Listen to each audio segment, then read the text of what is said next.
राज्यात मराठा आरक्षणाचा वाद पेटलेला असतानाच मराठ्यांचं आरक्षण नक्की कुणामुळे गेलं हा प्रश्नही आता चर्चेत आलेला आहे।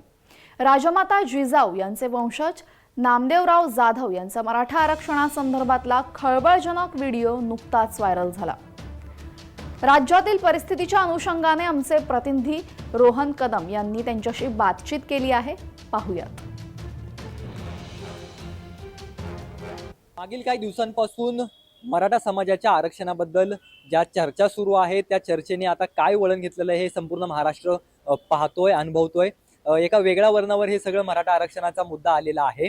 परंतु सध्या ज्यांचे व्हिडिओ जे ते व्हायरल होत आहेत आणि ते थेटपणे सवाल विचारतायत की केवळ आत्ताच्या सत्ताधाऱ्यांबद्दल नाही तर पाठीमागे जे लोक राज्य करून गेलेले आहेत महाराष्ट्रावरती, त्याच्यामध्ये मराठा समाजाचे लोक असतील त्यांच्यावर देखील त्यांनी ताशेरे ओढलेले आहेत। असे नामदेवराव जाधव, प्रोफेसर नामदेवराव जाधव आपल्यासोबत आहेत। तुमचे व्हिडिओ सध्या व्हायरल होत आहेत आणि तुम्ही ती स्पष्टता आणताय, तुम्ही वारंवार सांगताय की मराठा समाजाला फसवलं जातंय। नेमकं कोण फसवतंय, का फसवलं जातंय? मी त्या व्हिडिओमध्ये असं स्पष्ट म्हटलं होतं की 23 मार्च 1994 हा दिवस मराठ्यांच्या इतिहासातील काळा दिवस आहे। या दिवशी शरद पवारांनी रातोरात 181 नंबरवरचं मराठा समाजाचं नाव कापून डायरेक्टली 182 आणि 183 नंबरच्या जाती त्यात घेतल्या। 182-83ला घेतला, आमचं त्याबद्दल दुमत नाही, परंतु 181चा नंबर त्यांनी का कट केला जो मराठ्यांचा होता, आणि मराठ्यांच्या हक्काचं जे 16% आरक्षण होतं ते तुम्ही ओबीसींना कशा प्रकारे दिलं। आज ओबीसी जे वापरतायत ते मराठ्यांचं 16% आरक्षण वापरतायत। आणि काल परवा जे काही टीव्हीला सर्वे आले त्या सर्व सर्वेंचं असंच मत आहे, निष्कर्ष आहेत ते, माझं मत सांगत नाही, त्या सर्व 3-4 सर्वे आहेत।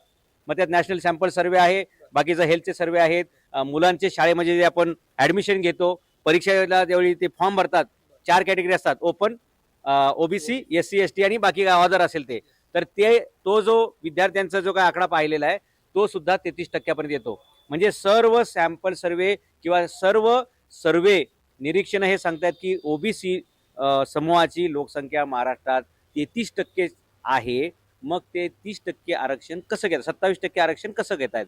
मग जे ओबीसीचे नेते जे असं म्हणतायत की आमची 64% लोकसंख्या आहे, हा आकडा तर एवढा फुगवटा आहे ना की म्हणजे 64% ओबीसी आणि 34% मराठा, झाला ना आकडा 100चा। मग या महाराष्ट्रातले बाकीच्या जातीचे धर्माचे लोक कुठे गेले? ते पाकिस्तानात गेले का बांगलादेशामध्ये गेले? ओबीसीची लोकसंख्या 33%च आहे, त्यामुळे त्यांचा आरक्षणावरला हक्क हा 14% होता। पण शरद पवारांनी आणि छगन भुजबळांनी संगनमत करून रात्रीच्या अंधारामध्ये कट कारस्थान करून मराठ्यांच्या हक्काचं हे 16% आरक्षण ओबीसी मध्ये घातलं। आणि या महाराष्ट्रामध्ये हे आरक्षण एक्सचेंज करून, म्हणजे मराठ्यांचं फक्त ओबीसींना दिलं एवढाच विषय नाही, तर हे असं भानगड करून यांनी नोकर भरतीमध्ये प्रचंड मोठा अब्जावधीचा घोटाळा केलेला आहे। 1 नंबर। नंबर 2, मराठा समाजाच्या हक्काच्या हजारो नोकऱ्या मराठा मुलांच्या ह्या त्यावेळी हिरावल्या गेलेल्या आहेत। आणि म्हणून मराठ्यांसाठी शरद पवार हे कर्दन काळे आहेत। मराठ्यांसाठी शरद पवारांची किंमत हे जालियनवाला बाग हत्याकांड करणाऱ्या जनरल डायरपेक्षा कमी नाहीये। आणि औरंगजेबाने 27 वर्ष मराठ्यांशी संघर्ष केला। औरंगजेबाला मी एवढं दोषी ठरवणार नाही, कारण औरंगजेबाने समोरासमोर मराठ्यांशी लढला, 27 वर्ष लढला। शरद पवारांनी मात्र 50 वर्ष सोबत राहून मराठा आहे असं मिरवून मराठ्यांना फसवलं। आणि त्याच्यामुळे औरंगजेबापेक्षा जास्त नुकसान जर मराठ्यांचं कुणी केलं असेल या 1994 ते 2023 तर हे शरद पवारांनी केलेले। आणि म्हणून मी मागणी केली, मी काय राजकीय माणूस नाही, माझा कुठल्या पक्षाची लागेबांधे किंवा देणं घेणं नाही। आणि जे लोकांना असं वाटतं ना की अचानक सर कसे याच्यामध्ये उतरले, काय सरांचा संबंध आहे, डायरेक्ट अमेरिकेवरून माणूस येतो आणि भारतात येतो, डायरेक्ट अंतरावली सरळी जातो, मनोज जरांगेंना पाठिंबा देतो, मराठा समाजाची बाजू घेतो। अरे का घेणार नाही? ज्यांची जबाबदारी आहे हे बोलण्याची या संदर्भात, ते मराठा समाजातील सगळे आमदार, खासदार आळीमिळी गुपचिडी काही बोलायला तयार नाहीयेत। पवार साहेब स्वतः मराठेच आहेत, मग मराठा समाजाचा खरा मारेकरी कोण आहे? मराठा आरक्षणाचा खरा मारेकरी कोण आहे? मराठा समाजाचे खरे मारेकरी हे शरद पवारच आहेत। आणि तुम्ही जे म्हणताय ना की शरद पवार मराठा आहेत, तुम्हाला कोणी सांगितलं? आम्हाला सुद्धा तो व्हिडिओ व्हायरल करसपर्यंत किंवा मला कागदपत्र मिळेसपर्यंत आमचाही हा समज होता, गेले 50 वर्ष आम्ही या भ्रमात राहिलो की शरद पवार मराठा आहेत आणि डोळे झाकून मराठ्यांनी मतं दिली आणि यांनी डोळे झाकून सत्ता उपभोगली। त्यांच्या कागदपत्रांवरती ओबीसी लिहिलेले आहे, त्यांच्या कागदपत्रासमोर हिंदू ओबीसी असं लिहिलेलं आहे। आणि त्याच्यामध्ये ते धनगर आहेत का, ते माळी आहेत का, तेली आहेत का, वंजारी आहेत का, असं काहीही निष्पन्न नाहीये. कुणबी पण असू शकतं ना त्याच्यामध्ये, कुणबी पण असू शकतं. मग मग आम- मराठे खरे कुणबी आहेत की मराठे आहेत त्याच्यामध्ये काय स्पष्टता आहे? मग त्यांच्या सर्टिफिकेटवरती जो ओबीसी आहे, अजित पवारांच्या पण सर्टिफिकेटवरती ओबीसी आहे. ज्या सिंपल पद्धतीनं तुम्ही तुमच्या सर्टिफिकेटवरती कागदपत्रावर ओबीसी लिहिले, तेवढ्याच सहजतेने आमच्या बाकीच्या 5 कोटी मराठ्यांना ओबीसी सर्टिफिकेट द्या, संपला विषय. शरद पवार कुणबी असतील स्वागत आहे, अजित पवार कुणबी असतील स्वागत आहे, पण 50 वर्ष त्यांनी हे मराठ्यांपासून का लपवलं? आणि लपवलं जरी असेल तरी आता आमचं म्हणणं आहे की ज्या पद्धतीनं शरद पवार, अजित पवार, बाकीच्या पण नेत्यांनी कुणबी सर्टिफिकेट काढली, तेवढ्याच सहजतेनं गुपचूप आम्हाला सुद्धा 5 कोटी मराठ्यांना हे ओबीसी सर्टिफिकेट द्या आणि हा विषय संपवून टाका. बर, पण आता मध्यंतरी आपण जय महाराष्ट्राच्या लक्षवेधीवरती चर्चा करत होतो.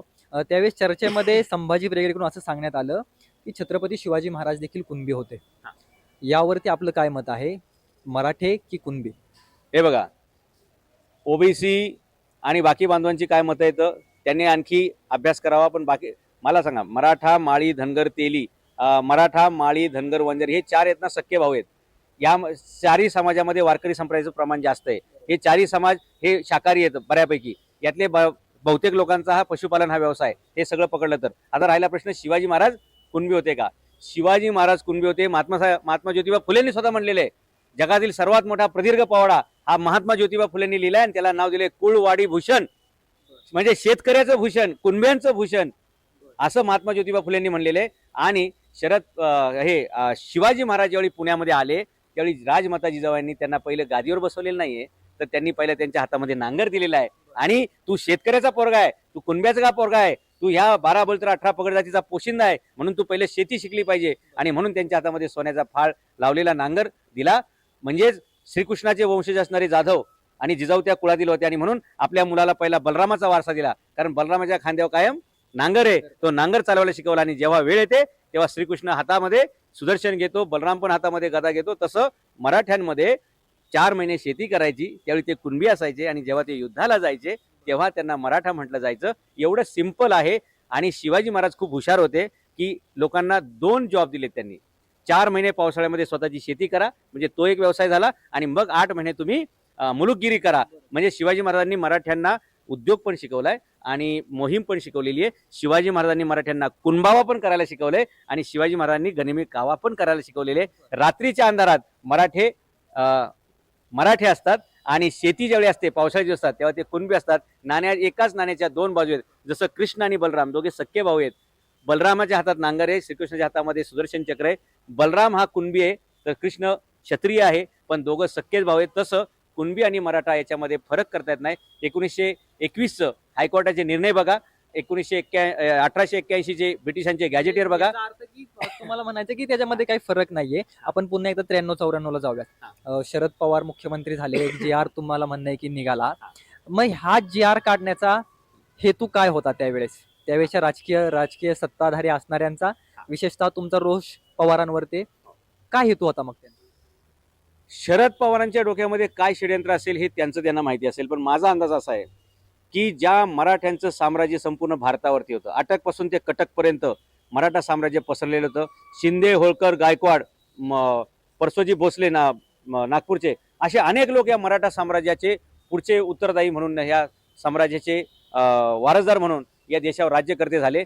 आणि शरद पवारांना देशावर राज्य करायचं होतं म्हणून त्यांनी मराठा लेबल दिल्लीत वापरलं, आणि महाराष्ट्रामध्ये त्यांना राजकारण करायचं होतं ओबीसींना सोबत घेऊन. आणि आपण ओबीसींचे पोशिंदे आहोत, आपण ओबीसींचे उद्धारकर्ते आहोत, असं त्यांना डबल क्रॉस करायचं होतं. म्हणजे एकाच वेळी ते दिल्लीमध्ये काम करताना महाराष्ट्रातल्या ओबीसींना फसवत होते, आणि महाराष्ट्रामध्ये काम करत असताना मराठ्यांना फसवत होते. आणि हे डबल पॉलिटिक्स आजपर्यंत ते झाकून ठेवण्यात यशस्वी झाले होते. परंतु जेव्हा मी व्हिडिओ लॉन्च केला त्याच्यानंतर 50 वर्षात मराठ्यांना कळलं की अरे, आपण एवढे अंधविश्वास असावं, एवढे डोळे झाकून चालावं, की शरद पवारांनी आपलं एवढं मोठं नुकसान केलेले. आणि शरद पवारांनी एवढंच नाही, बाकीचे पण प्रचंड मराठ्यांचं खच्चीकरण केले. एक सुद्धा, माझं ऑब्झर्वेशन आहे, शरद पवारांच्या सोबत एक सुद्धा घरंदाज फॅमिली कधी गेली नाही. घरंदाज खानदानी मराठा कधी त्यांच्या सोबत गेला नाही. शालिनीताई पाटील सारख्या आमच्या भगिनीने ज्यावेळी मराठा आरक्षणाचा विषय उचलला 10-15 वर्षापूर्वी, सरळ त्यांना पक्षातून त्यांनी काढून टाकलं. ही शरद पवारांची भूमिका होती. 2010चा पेपर बघा, पुढारीला फ्रंटला बातमी आहे की कायद्यानं मराठ्यांना आरक्षण देणं शक्य नाहीये. का शक्य नाहीये? तर शरद पवारांनी जी मर्यादा आरक्षणाची होती ओबीसींची 14ची, ती 30वरती नेली, 16% मराठी त्यांना दिलं आणि हे 30% आणि बाकी SC ST आणि NT यांचं सगळं पकडून हे 50%ची मर्यादा झाली. जर शरद पवारांनी ते 16% तिकडे टाकलं नसतं, मराठ्यांना दिलं असतं, तर आज हे सुप्रीम कोर्टाची भानगड. आर्थिक मागासले पण सिद्ध करा, शैक्षणिक मागासले पण सिद्ध करा, सामाजिक मागासले, हे सगळे झंझट काहीच गरज नव्हती. सरळ सरळ रेडीमेड ताटावर रेडीमेड पंक्तीत जाऊन मराठी बसले असते आणि त्यांचा अनेक वर्षाचा बॅकलॉग भरून निघाला असता. मराठ्यांच्या किमान 2 ते 3 पिढ्यांचं नुकसान शरद पवारांच्या ह्या निर्णयामुळे झाले आणि शरद पवारांनी हा जाणीवपूर्वक निर्णय घेतलेला आहे. मराठ्यांच्या बाबतीत त्यांच्या मनामध्ये काय छुपा द्वेष आहे, त्यांच्या मनात काय राग आहे, हे सगळं आपल्याला काळाच्या ओघात कळेल. कारण त्यांच्या सर्टिफिकेटवरती मराठा लिहिलेलं नाही, ओबीसी लिहिलेलं आहे आणि अजित पवारांच्या सर्टिफिकेटवरती त्यांनी ओबीसी लिहिले. त्यांनी असं का लिहिले आणि मला हे पण बघायचे की ओबीसी मधले सुद्धा 358 जातीपैकी फक्त 3-4 जातीचंच भलं झालेलं आहे. आणि ज्यावेळी मराठ्यांचं हे ओबीसी मध्ये 16% टाकायच्या ऐवजी ओबीसीच्याच खात्यामध्ये टाकलं, त्यावेळीपासून महाराष्ट्रामध्ये मोठी नोकर भरती झाली आणि ज्या ठिकाणी 1 कर्मचाऱ्याची गरज होती तिथे 9 कर्मचारी भरती केली आहे. प्रत्येकाचे 10 लाख, 15 लाख, 25 लाख रुपये घेतले गेले. अब्जावधी रुपयाचा हा घोटाळा झाला आणि माझे म्हणणं आहे की याची श्वेतपत्रिका काढली गेली पाहिजे की त्यावेळी किती सरकारी नोकर भरती होत्या आणि किती लोकांना तिथं ऍक्सेस भरलं गेलं. आणि हे जे ऍक्सेस भरती नोकरदारांची झाली ना, त्याच्यामुळे पुढच्या सगळ्या भरतीच बंद आहेत. आणि पुढच्या सगळी भरती बंद असल्यामुळे ना मराठ्यांना ओबीसी मधला काय लाभ मिळाला, ना ओपन मधला काय मिळाला. म्हणजे मराठ्यांना ठार मारण्याचं काम, मराठ्यांच्या 2 पिढ्यांचं भविष्य गारद करण्याचं काम, जे अब्दालीला सुद्धा जमलं नाही पानिपतच्या युद्धात, त्याच्यापेक्षा भयंकर नुकसान शरद पवारांच्या ह्या निर्णयामुळे झालेले. आणि आज मराठा समाज जो गरुडाची पिल्ल होती त्याला आज चिमणीची पिल्ल व्हायची वेळ आलेली आहे. जो देशावर राज्य करत होता आणि जर त्याला व्यवस्थित ताकद मिळाली असती स्वातंत्र्यानंतर, तर आज त्यांनी जगावर राज्य केलं असतं. इस्रायल सारखा आपला देश बलवान दिसला असता, जपान सारखा श्रीमंत दिसला असता, ब्रिटन सारखा जगावर राज्य करत आला असता. ते फक्त शरद पवारांच्या ह्या नाकर्तेपणामुळे आणि षडयंत्रामुळे आज मराठा समाज रस्त्यावरती उतरलेला आहे आणि गरिबीचे जगणं जगतोय. आता मराठा समाज समजा ओबीसी झाला, सरकारने आता पाऊल उचलायला सुरुवात केलेली आहे. तो समाज जर आता ओबीसी झाला तर येथून पुढचं राजकीय वळण काय असेल? हे बघा, आता याच्यावरती लगेच मला बोलता येणार नाही. 24 तारखेला जे काय होईल ते अल्टिमेट असणार आहे आणि 24 तारखेला जे काय होईल त्याच्यानंतर आपण सगळं बघून घेऊ. जर 24 तारखेला मराठ्यांना ओबीसी मध्ये घेतलं गेलं तर आमचं पहिलं मागणी म्हणणं असेल की 1994 पासून जेवढ्या भरती झालेल्या आहेत त्यातले 16%चा वेगळा हिशोब लावा आणि तेवढ्या नोकर भरती पहिल्या आमच्या करून घ्या. म्हणजे 1994 ते 2023 पर्यंत जेवढा अनुशेष आहे मराठ्यांचा ओबीसी मधला तो 16%, तो पहिला तुम्ही भरून काढला पाहिजे आणि तेवढ्या नोकऱ्या मराठा समाजातील तरुणांना 7th पे कमिशन नुसार दिल्या गेल्या पाहिजेत. नाहीतर तुम्ही भरती करताल कंत्राटीवरती 8,000 आणि 10,000 रुपये आमच्या पौरांना देताल, तर लक्षात ठेवा 8 आणि 10,000 पगारात काम करण्यासाठी मराठ्यांची पोरं जन्माला आलेली नाहीत.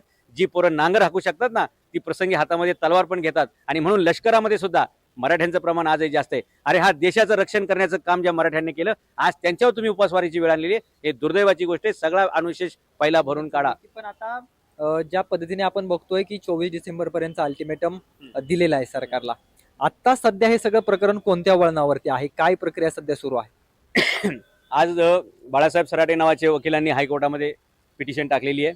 उच्च न्यायालयामध्ये त्यांनी धाव घेतलेली आहे आणि मराठ्यांच्या वाट्याचं जे ओबीसी ऍक्सेस वापरतायत आरक्षण, ते त्याचा विचार करावा, त्याची रिव्ह्यू करावा आणि काय नक्की पोझिशन आहे याचा आढावा घ्यायला सांगितलं. आणि जे फुगीर ओबीसी आरक्षण आहे ते तात्काळ मागे घेण्यात यावं, अशा प्रकारची उच्च न्यायालयामध्ये आता ही प्रक्रिया सुरू झालेली आहे आणि 24 तारखेपर्यंत याचा चांगला निकाल होईल. पहिल्यांदा माझ्या मते छत्रपती शिवाजी महाराजांच्या स्वराज्य निर्मितीच्या प्रक्रियेनंतर पहिल्यांदा या देशातील मराठा एकत्र झाला आणि 14 तारखेला जी सभा झाली अंतरावली सराटीला, मनोज जरांगे पाटलांच्या एका शब्दावर, एका हाकेवर 1.5 कोटी मराठे त्या ठिकाणी जमले. मुंगी सुद्धा पायाखाली मेली नाही, एवढा प्रचंड शांततेत आणि शेतावर बांधावर लोकांनी उभं राहून ती सभा ऐकली आणि शांततेने 1.5 कोटी लोक समाज ज्यावेळी रस्त्यावर येतो ना, तर लक्षात घ्या महाराष्ट्राचंच नव्हे तर देशाचं चित्र ढवळून निघणार आहे आणि देशाच्या राजकारणावर खूप मोठा परिणाम होणार आहे. आणि जर मराठ्यांच्या ह्या आरक्षणाला जर वाटाण्याच्या अक्षता पुसल्या गेल्या, लावल्या गेल्या, तर मी तुम्हाला जाहीर सांगतो आज या ठिकाणी, या महाराष्ट्रातले 5ही पक्ष, जसं शिवाजी महाराजांनी 5ही शाह्या गारद केल्या आणि स्वराज्य निर्माण केलं, तसं या महाराष्ट्रामध्ये हे 5ही राजकीय पक्ष लोणच्याला सुद्धा आणि औषधाला सुद्धा शिल्लक राहणार नाहीत. हे नामदेवराव जाधव जिजाऊंचा वंशज म्हणून, इतिहासकार म्हणून आणि मराठा या चळवळीचा शिवचरित्राचा अभ्यासक म्हणून तुम्हाला अंदाज सांगतो की जर मराठ्यांच्या हा प्रश्न अन्याय झाला तर महाराष्ट्रामधल्या 5ही पैकी एकाने सुद्धा 25 आमदार निवडून दाखवावेत. एवढी ताकद, एवढी संघटित ताकद यावेळी मराठ्यांची झाली आहे. यांची संपूर्ण ताकद संपूर्ण महाराष्ट्र बघतोय. नेमका आता 24 डिसेंबर नंतर काय या सगळ्या मराठा आरक्षणाचं प्रकरण होतंय, सरकार कोणती पावले उचलतंय, ही महत्वाची पाहण्याची बाब आहे. आणि अतिशय नामदेवराव जाधवांनी रोखठोक भूमिका मराठा समाजाप्रती असलेली त्यांची व्यक्त केलेली यावेळी पाहायला मिळाली. रोहन कदम, जय महाराष्ट्र न्यूज, पुणे. यासह जय विशेषमध्ये वेळ झालेली आहे. इथेच थांबण्याची सर्व प्रेक्षकांना जय महाराष्ट्र.